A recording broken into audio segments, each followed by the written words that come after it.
Welcome to Engaging Youth in Treatment, advice for mental health service providers, part of the Pathways Transition Video Brief series.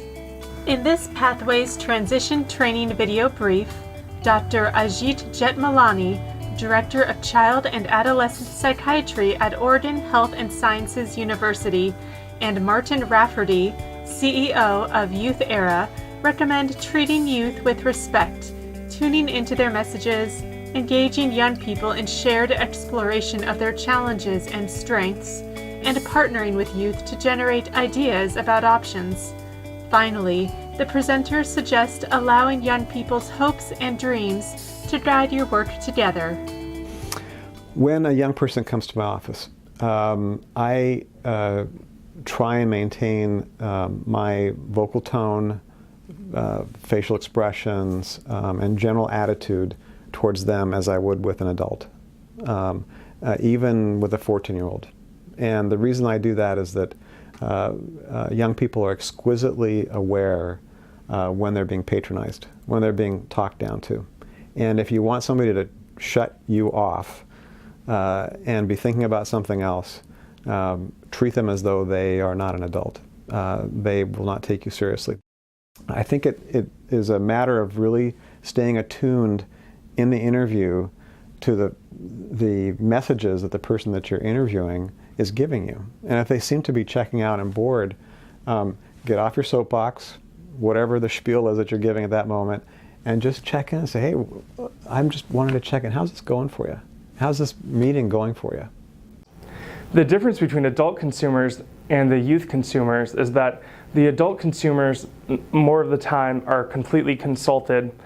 Their concerns are more respected, and they're kind of talked through the process a little bit more than what I see young people being talked through. For young people, it's, you're going to take this because we're giving it to you, and your mom's going to come in and give it to you in the morning and come in and give it to you at night.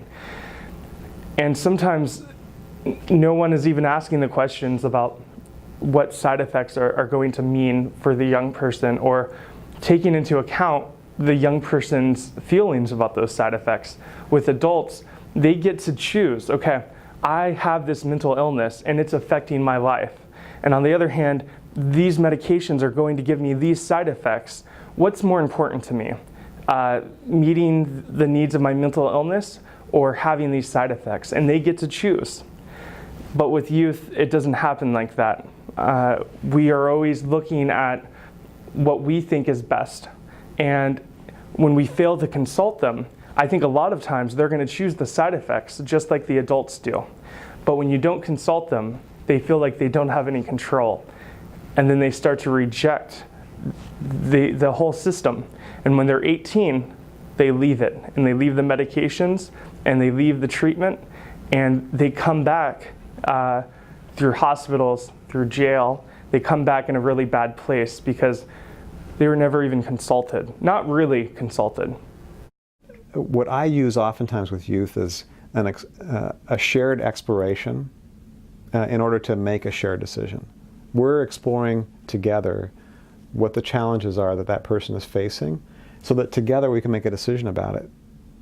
If you're approaching the process as sort of an educative, instructive, and cookie cutter process, in other words, something that you do with everybody you see, that person is going to feel like you're not hearing them, they're not seeing them, and so why are they going to make a choice with you together if they don't feel like they're heard?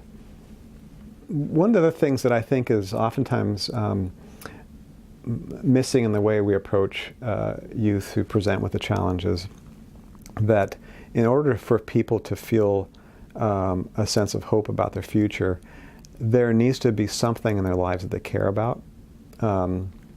It's true for any period of our lives that we need something that we look forward to, that we feel good about doing. But this age group, the transition age adult period of life, is all about that. It's all about defining one's identity, implementing strategies that may lead to carrying out that desired outcome. And with some good luck and some hard work, we may be able to achieve what we hoped for in our lives. What happens to youth who are having challenges is that oftentimes they may have been on a trajectory. They may have been experiencing some success, and then something got in their way. As part of finding hope, we have to remember, what were the hopes and dreams, and what are things that we could do to recapture that or reformulate that. There has to be something to look forward to.